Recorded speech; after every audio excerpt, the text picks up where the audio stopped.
रक्षा मंत्री राजनाथ सिंह का उत्तराखंड दौरा। देहरादून के जौली ग्रांट हवाई अड्डे पर उनका जोरदार स्वागत किया गया है। मुख्यमंत्री पुष्कर सिंह धामी ने राजनाथ सिंह का स्वागत किया है।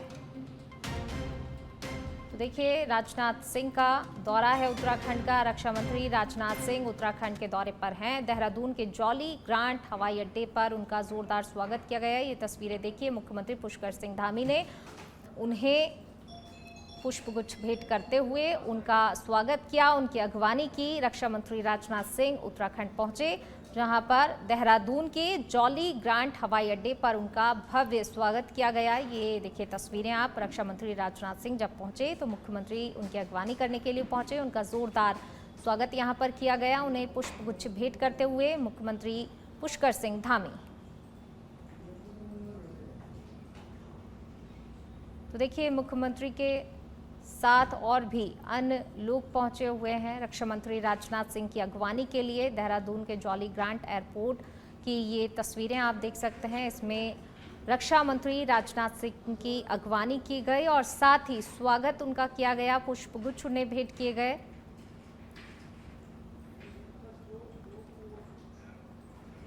बढ़ेंगे आगे। मोदी सरकार के 11 साल पूरे होने पर प्रदेश भाजपा अध्यक्ष ने कहा कि कल से पूरे राज्य में केंद्र सरकार की उपलब्धियों को लेकर प्रदर्शनी का आयोजन किया जाएगा। इसके साथ ही कल से प्रेस वार्ता का भी आयोजन होगा। उन्होंने आगे कहा कि केंद्र सरकार के 2 मंत्री अजय टम्टा नैनीताल में और केंद्रीय मंत्री हर्ष मल्होत्रा हरिद्वार में प्रेस वार्ता का आयोजन करेंगे। इसके साथ ही राज्य में मंत्री भी अलग अलग जिलों में प्रेस कॉन्फ्रेंस करेंगे। तो वहीं 13, 14, 15 जून को जनसभा के माध्यम से जनता को जागरूक किया जाएगा। वहीं 16, 17 जून को ग्रामीण स्तर पर जनसभा के माध्यम से प्रचार प्रसार भी किया जाएगा। तो केंद्र सरकार की उपलब्धियों को लेकर जो है तमाम जगह प्रदर्शनी लगाई जा रही है। किस तरीके से जो 11 साल की उपलब्धियां रही हैं उन्हें प्रस्तुत किया जा रहा है प्रदर्शनी के माध्यम से। लेकिन इसी के साथ साथ देखिए, जो है 11 साल बेमिसाल को लेकर प्रदर्शनी के साथ साथ प्रेस वार्ता भी की जा रही है। लगातार अलग अलग राज्यों में प्रेस वार्ता के माध्यम से भी जनता के सामने उपलब्धियां रखी जा रही हैं और अब जो है जनसभा के माध्यम से भी जनता को जागरूक किया जाएगा। उपलब्धियां भी एक तरीके से कह सकते हैं जो 11 साल की हैं वो जनता के बीच पहुंचाई जाएंगी। प्रदर्शनी का आयोजन, इसके अलावा प्रेस वार्ता के माध्यम से और फिर जनता से भी सीधे जो है यहाँ पर नेता कार्यकर्ता मुलाकात करेंगे, अपनी उपलब्धियों को जनता के समक्ष रखेंगे। सम्मानित पत्रकार बंधुओं, आज सेवा सुशासन और गरीब कल्याण के 11 वर्ष के कार्यक्रम की श्रृंखला के तहत हमारे प्रदेश के यशस्वी मुख्यमंत्री आदरणीय पुष्कर धामी जी द्वारा आज प्रदेश कार्यालय में प्रदर्शनी का उद्घाटन किया गया है। ये प्रदर्शनी जहां आज राजधानी केंद्र पर है, कल से सभी हमारे संगठन 19 जिले सभी केंद्रों पर प्रदर्शनी का विधिवत रूप से उद्घाटन होगा और इस प्रदर्शनी को अवलोकनार्थ हमारे सारे मोर्चे प्रत्येक दिन अपने मोर्चे के उनके जो कार्यकर्ता हैं और सामाजिक क्षेत्र के लोगों को प्रदर्शनी का अवलोकनार्थ लाएंगे और ये सरकार की उपलब्धियों की एक प्रदर्शनी ये पूरे प्रदेश के अंदर एक गांव-गांव तक सरकार के केंद्र और राज्य सरकार की उपलब्धियों पहुंचाने में भी काम करेंगे, क्योंकि चौथे स्तंभ का बड़ा महत्व होता है। सरकार की उपलब्धियों को समाचार पत्रों के माध्यम से, चैनल्स के माध्यम से जनता तक जाए, उस नाते आज ये प्रेस वार्ता है। कल से हमारी प्रेस वार्ताएं सभी जिला स्तर पर होंगी। मुझे बताते हुए खुशी है कि हमने जिला स्तर पर एक प्रबुद्ध जन सम्मेलन, प्रोफेशनल मीट, ये हम कल और परसों की तारीख में करने वाले हैं। बढ़ेंगे आगे। केंद्र सरकार के 11 साल पूरे होने पर कल दिल्ली में भाजपा उत्तराखंड प्रदेश अध्यक्ष महेंद्र भट्ट ने सरकार की 11 वर्ष की उपलब्धियों को गिनाया। अब इसी क्रम में प्रदेश में भी भाजपा केंद्र सरकार के 11 साल पूरे होने पर कार्यक्रम करने जा रही है। इन कार्यक्रमों को लेकर प्रदेश अध्यक्ष महेंद्र भट्ट ने बताया कि मोदी सरकार के 11 साल पूरे होने पर प्रदेश में पत्रकार वार्ता, कार्यशालाएं, विकास प्रदर्शनी, विधानसभा स्तर पर केंद्रीय योजनाओं के पंजीकरण शिविरों का आयोजन किया जाएगा। तो देखिए, मोदी सरकार के 11 साल पूरे होने पर पूरे ही देश में जो है प्रदर्शनी लगाई जा रही है, उपलब्धियों को गिनाया जा रहा है। लेकिन इसके अलावा भी विभिन्न तरह की कार्यशालाओं का आयोजन किया जाएगा। प्रदर्शनी के माध्यम से हर राज्य में जनता के बीच उपलब्धियों को गिनाया जाएगा। और इसी कड़ी में जो है प्रदेश अध्यक्ष ने भी सरकार की 11 वर्ष की उपलब्धियां तो गिनाई, इसी के साथ आगे के कार्यक्रमों को लेकर भी उन्होंने कहा कि विभिन्न कार्यक्रमों का आयोजन किया जाएगा और इन तमाम जो कार्यक्रम आयोजित किए जाएंगे, इन तमाम कार्यक्रमों के माध्यम से केंद्र सरकार की 11 साल की उपलब्धियां जनता के समक्ष रखी जाएंगी। क्या कुछ कार्य इन 11 सालों में किए गए हैं, क्या बड़े फैसले लिए गए हैं, क्या क्या योजनाएं चलाई गई और योजनाओं का असर क्या रहा, इन पूरे 11 सालों में कितना विकास हुआ है, भारत की दिशा दशा कितनी बदली है, तस्वीर कितनी बदली है। प्रधानमंत्री जी के 11 वर्षों की जो उपलब्धियां हैं उनको जनता तक पहुंचाने का ये पार्टी के कार्यकर्ता के नाते हमारा एक सिद्धांत भी, हमारा राजनीतिक कार्यक्रम भी है। और निश्चित रूप में कैसे उत्तराखंड राज्य की दृष्टि से अगर मैं कहूँ तो प्रधानमंत्री का उत्तराखंड राज्य के प्रति जो लगाव है और उस विषय को लेकर और जनता के बीच के कार्यक्रम निश्चित रूप करने वाले हैं। वैसे तो मोदी जी हर वर्ष के अपने उपलब्धियों को जनता तक ले जाते हैं। एक 11 शुभ अंक है और 11वें वर्ष का एक अभियान हम लोगों ने लिया है। और मैं कह सकता हूँ कि हम लोग प्रत्येक गांव तक जाकर जनसभाओं के माध्यम से केंद्र और राज्य सरकार की उपलब्धियों को जनता तक हम पहुंचाएंगे। प्रधानमंत्री जी के केंद्र की मोदी सरकार के 11 वर्ष का कार्यकाल पूरा होने पर भाजपा 11 साल बेमिसाल के नारे के साथ इसे मना रही है। तो वहीं भाजपा प्रदेश अध्यक्ष महेंद्र भट्ट का कहना है कि भाजपा अपने कार्य के बल पर चुनाव लड़ती है। उन्होंने कहा कि प्रधानमंत्री नरेंद्र मोदी के कार्यों से प्रदेश के विकास को भी गति मिलती है।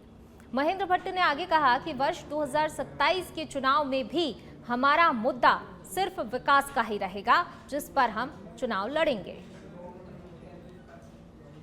तो विकास की गति पर चुनाव लड़ेगी भाजपा, ये साफ तौर पर जो है वहां के प्रदेश अध्यक्ष महेंद्र भट्ट ने कहा। वर्ष 2027 के चुनाव में भी मुद्दा सिर्फ विकास का ही रहेगा। विकास के दम पर ही बीजेपी अब तक चुनाव लड़ती आई है और यही वो विकास है जिसकी वजह से हर बार बीजेपी को जीत मिलती है। ये तमाम बीजेपी के नेता कार्यकर्ता कहते हुए नजर आते हैं कि जो उनके अब तक के कार्य रहे हैं उसी के आधार पर जनता उन्हें वोट करती है। और आगे आने वाले समय में जो चुनाव बीजेपी लड़ेगी, जब चुनावी मैदान में उतरेगी, तो सिर्फ उनका एक ही मुद्दा होगा, विकास का। विकास को लेकर ही वो चुनाव में उतरेगी। कांग्रेस की बैठक अभी से अगर हो रही है तो आप समझ सकते हैं कांग्रेस में आज से द्वंद्व प्रारंभ हो जाएगा। भारतीय जनता पार्टी जैसी चुनाव की तिथि घोषित होती है, हमने प्रेक्षकों को हम लोग भेजेंगे। हमारे प्रेक्षक प्रत्येक जिलों में जाकर और जिला पंचायत स्तर पर प्रत्याशियों के चयन की प्रक्रिया हम प्रारंभ करेंगे। हमने तय किया है कि प्रत्येक ग्राम सभा में इस बार भारतीय जनता पार्टी कार्यकर्ता प्रधान का चुनाव लड़ेगा। बीडीसी वार्ड में हमारा कार्यकर्ता बीडीसी चुनाव लड़ेगा। और जैसे पिछली बार हमने सभी विकास खंडों में, अधिकतर विकास खंडों में हमने अपने ब्लॉक रूम बनाए थे, जिला पंचायतों में भारतीय जनता पार्टी प्रथम लहराया था। इस बार हम 100% जिला पंचायतों को और अधिकतम ब्लॉक प्रमुख भारतीय जनता पार्टी का हम अपने। मोदी सरकार के 11 साल पूरे होने के उपलक्ष्य में मुख्यमंत्री पुष्कर सिंह धामी ने भाजपा कार्यालय में प्रेस कॉन्फ्रेंस की। इस दौरान उन्होंने कहा कि प्रधानमंत्री नरेंद्र मोदी के नेतृत्व में ये 11 साल सेवा और सुशासन के रहे हैं। वहीं सीएम ने 11 सालों में सरकार की कई उपलब्धियां गिनाई, जिस पर कांग्रेस हमलावर है। कांग्रेस प्रदेश अध्यक्ष करण माहरा ने केंद्र सरकार के इन 11 सालों पर तीखा हमला बोला है। भाजपा की सरकार ने इन 11 सालों में भारत माता को नीचे देखने पर मजबूर कर दिया है।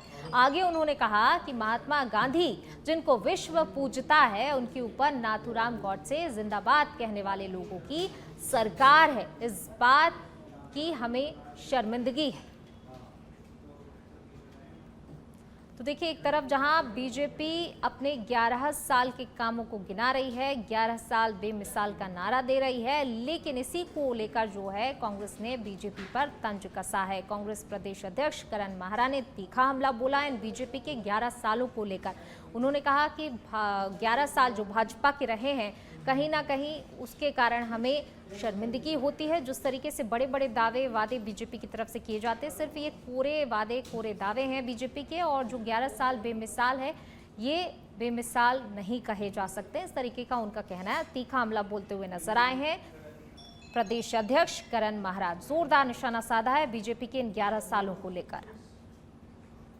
राजीव गांधी पंचायती राज संगठन के राष्ट्रीय अध्यक्ष यहाँ पर हैं। आपके अपने जो भी बातें हैं जो भी आप पूछना चाहते हैं राष्ट्रीय अध्यक्ष जी से, हाँ आप बात कर सकते हैं। धन्यवाद। और अब खबर हल्द्वानी से है, जहां पर हल्द्वानी विधायक सुमित हृदयेश ने दमुवा ढूंगा भूमि विवाद को लेकर नैनीताल स्थित कुमाऊं आयुक्त दीपक रावत से भेंट की, मुलाकात की। उन्होंने इस मामले को लेकर एक ज्ञापन भी सौंपा है। इस मौके पर कांग्रेस महानगर अध्यक्ष एडवोकेट गोविंद सिंह बिष्ट एवं दमुवा ढूंगा के वरिष्ठ नागरिकों को प्रतिनिधि मंडल भी मौजूद रहा। विधायक ने ज्ञापन में बताया कि साल 2016 में दमुवा ढूंगा क्षेत्र को बंदोबस्ती राजस्व ग्राम घोषित किया गया था और शासन आदेश के तहत वहां के पारंपरिक निवासियों को भूमिधर अधिकार दिए जाने थे, लेकिन वर्तमान में प्रशासन द्वारा उन्हीं निवासियों की भूमि को अवैध बताकर बेदखली का प्रयास किया जा रहा है। विधायक सुमित हृदयेश ने कुमाऊं कमिश्नर से अपील करते हुए कहा कि क्षेत्र के निवासियों के साथ न्याय हो और उन्हें उनके वैध अधिकार दिलाए जाएं। तो विधायक ने निवासियों के वैध अधिकार दिए जाने की मांग की है। दमुवा ढूंगा भूमि विवाद को लेकर विधायक हृदयेश का कहना है, बंदोबस्ती राजस्व ग्राम घोषित किया गया था, भूमि को अवैध बताकर बेदखली का प्रयास किया जा रहा है, लेकिन इनके साथ न्याय होना चाहिए।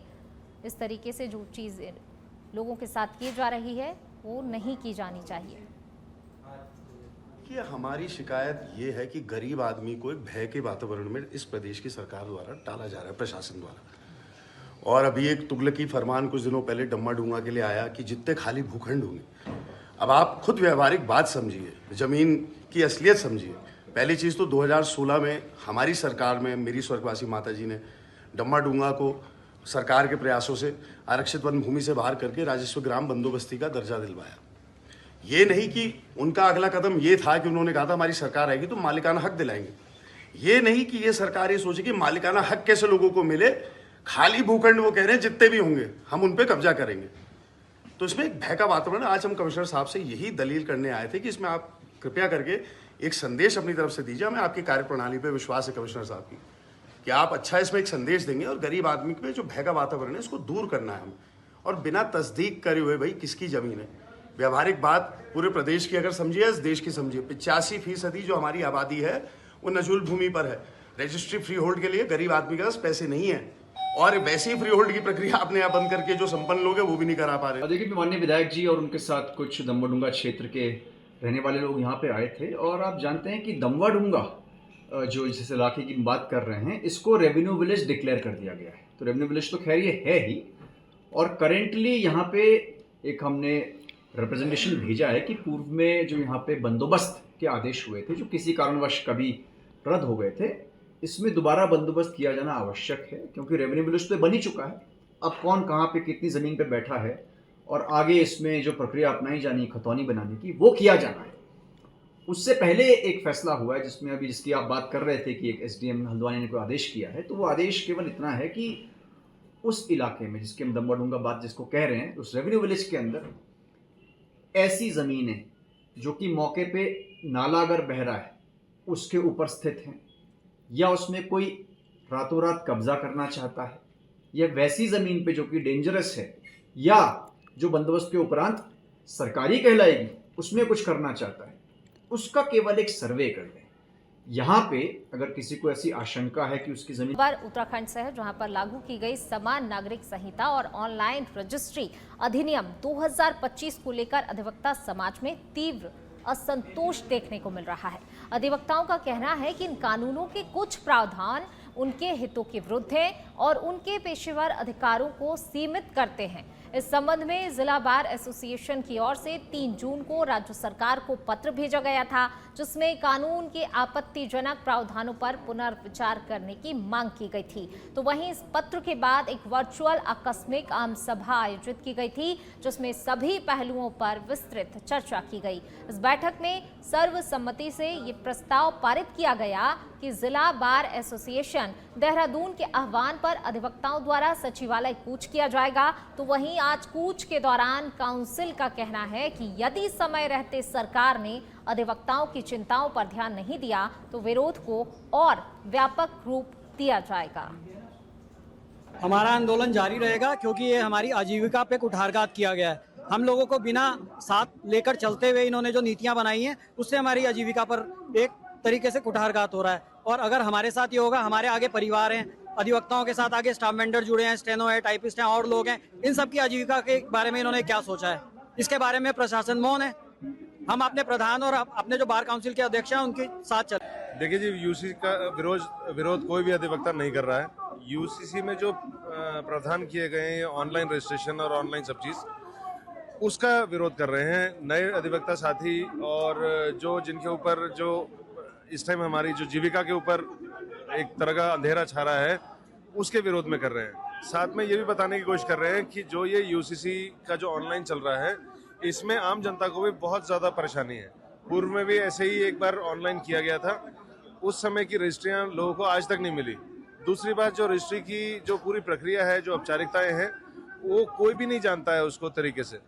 सरकार ने क्या किया कि जो यूसीसी का जो कानून लाए हैं उसमें बिना किसी अधिवक्ता से विचार विमर्श किए, बिना कोई मीटिंग बना के कोई चक्राता विधानसभा के भटाड़ में केदार महाराज के मंदिर की प्राण प्रतिष्ठा एवं विशाल भंडारे का आयोजन किया गया, जिसमें केदार महाराज की डोली 8 जून को केदारनाथ से भटाड़ पहुंची। इस कार्यक्रम में पांडव नृत्य, सांस्कृतिक कार्यक्रम और पूजा अर्चना की गई, जिसमें करीब 20,000 श्रद्धालु इस कार्यक्रम में शामिल हुए। आपको बता दें कि इस कार्यक्रम में भटाड़ के सभी पुजारी एवं ग्रामवासी सहित कई सामाजिक कार्यकर्ता इसमें शामिल हुए। और अब खबर टिहरी से है, जहां पर पलायन की मार झेल रहा टिहरी का मांद्रा बासर गांव पिछले 10 सालों से प्रवासी और अप्रवासी ग्रामीणों की मदद से गुलजार हो रहा है। आपको बता दें कि जून के महीने में अधिकांश प्रवासी गांव की ओर रुख कर रहे हैं, जिस कारण वीरान होते गांव में अब चक्काचौंध देखने को मिल रही है। ग्रामीण राजेंद्र नौटियाल ने बताया कि प्रत्येक वर्ष की भांति इस वर्ष भी मंगलवार से त्रिदेवों का अनुष्ठान किया जा रहा है, जिसमें गांव क्षेत्र के तमाम देवी देवताओं का दाणिया धाम में आह्वान कर सभी को एकत्रित किया जाता है और इस क्षेत्र की सुख, शांति, समृद्धि की कामना की जाती है। वहीं उन्होंने बताया कि मांद्रा पलायन की गंभीर समस्या से गुजर रहा था, लेकिन पिछले कई वर्षों से ग्राम उत्सव कार्यक्रम होने से पलायन हो चुके प्रवासियों को अपने चित परिचितों और नाते रिश्तेदारों से मिलने का एक अवसर मिल पा रहा है। ये प्रत्येक वर्ष की भांति त्रिदेवों का यज्ञ अनुष्ठान किया जाता है, जो कि यहाँ पर स्थापित देवता हैं श्री हुणेश्वर देवता, श्री घंडियाल देवता, श्री नादूत भैरव देवता और श्री बटुक भैरव देवता, और माँ खंडद्वारी भी यहाँ पर विराजमान रहती है। इनके साथ साथ जो है ग्रामवासी मुख्यतः माँ राजराजेश्वरी, श्री क्षेत्रपाल देवता और अन्य जितने भी पितृ देवता हैं क्षेत्र के, गांव के सभी देवता एक साथ यहाँ पर एकत्रित किए जाते हैं। और जो है प्रत्येक वर्ष जो है यहाँ पर त्रिदेवों का अनुष्ठान क्षेत्र की सुख समृद्धि के लिए 2017 से इन त्रिदेवों की जब से यहाँ पर नींव पड़ी है, जब से यहाँ पर ये दिव्य रूप बढ़ेंगे आगे। शक्ति फार्म क्षेत्र के गोविंद नगर पड़ा गांव में एक दर्दनाक हादसे से पूरे परिवार में गम का माहौल छा गया। दरअसल मकान निर्माण कार्य कर रहे राज मिस्त्री सुब्रत मंडल की मचान खोलते समय सीढ़ी से गिरकर मौत हो गई। घटना की सूचना मिलते ही पुलिस मौके पर पहुंची और पंचनामा भरने के बाद शव को पोस्टमार्टम के लिए भेज दिया गया। घटना पर पूर्व क्षेत्र पंचायत सदस्य प्रतिनिधि प्रभाकर राय ने गहरी संवेदना व्यक्त करते हुए कहा कि हम सरकार से मांग करते हैं कि उनके पूरे परिवार को आर्थिक सहायता दी जाए। आज बड़े दुख के साथ कहना पड़ रहा है, हमारे इस घर का जो बच्चा था वो हमारे गांव में ही किसी के मकान में दीवार का चिनाई कर रहा था। चिनाई होने के बाद वो सीढ़ी लगा करके चिनाई के जो पाड़ बनाते हैं उसको खोल रहा था। इतने में उसकी सीढ़ी फिसल जाने के कारण उसके मुंह के बल गिरा है और मुंह में चोट लगा है। मुंह में नहीं, नाक में। मुंह में या नाक में चोट लगा है। चोट लगने के बाद उसको जो है 108 में ले करके सितारगंज हॉस्पिटल जा रहे थे, रास्ते में ही उन्होंने दम तोड़ दिया। ये बड़ी दुखद समाचार है। इनके 4 बेटी हैं, 2 बेटी की शादी हो गई, बाकी 2 छोटे छोटे बेटियां हैं। उनके भविष्य के बारे में हम सबको सोचना पड़ेगा कि कैसे उनके भविष्य जो है बने और इनकी पढ़ाई लिखाई कैसे चले। इसलिए मैंने थोड़ा सा जो योजनाओं के जानकारी लिया है, इन छोटे बच्चों के लिए एक वात्सल्य योजना चल रहे हैं कि जिनके माता पिता गुजर जाते हैं उनके लिए सरकार ने एक वात्सल्य योजना दे रखे हैं। उस योजना के तहत इनको मैं भरपूर सहयोग करने की कोशिश। उत्तराखंड में 4 धाम यात्रा सुचारू रूप से चल रही है। शुरुआती दिनों में जरूर इन्फ्लुएंजा वायरस के कारण घोड़े खच्चरों की मौत हुई थी, लेकिन मामले को लेकर पशुपालन विभाग ने बड़ी गंभीरता से लेते हुए स्थिति को बेहतर तरीके से संभाल लिया। पशुपालन और रुद्रप्रयाग के प्रभारी मंत्री सौरभ बहुगुणा ने बताया कि सरकार की प्राथमिकता देश विदेश से आ रहे श्रद्धालुओं को बेहतर व्यवस्था देना है, जिसके तहत यात्रा को सुगम बनाने के प्रयास किए गए हैं। उन्होंने आगे कहा कि पशुपालन विभाग की सतर्कता के कारण इन्फ्लुएंजा वायरस को समय से पहले ही रोक दिया गया। हमारे हिंगुल साहिब ये पांचों जो हमारे ये उत्तराखंड की पहचान है। पूरे विश्व से यहाँ पर श्रद्धालु आते हैं बाबा केदार, बाबा बद्री विशाल, नंबती धाम, गंगोत्री धाम का आशीर्वाद लेते हैं, हिंगुल साहिब का आशीर्वाद लेते हैं।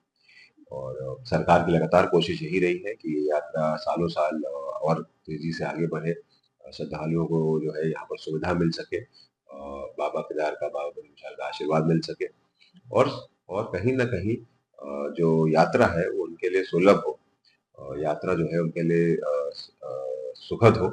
इसके लिए सरकार हमेशा कोशिश करती है। कुछ समस्या जरूर आई थी, जैसा आपने बोला कि घोड़े खच्चरों में एक इन्फ्लुएंजा की बीमारी फैली, वो भी हमको पता है इसलिए चला क्योंकि सरकार सतर्क थी।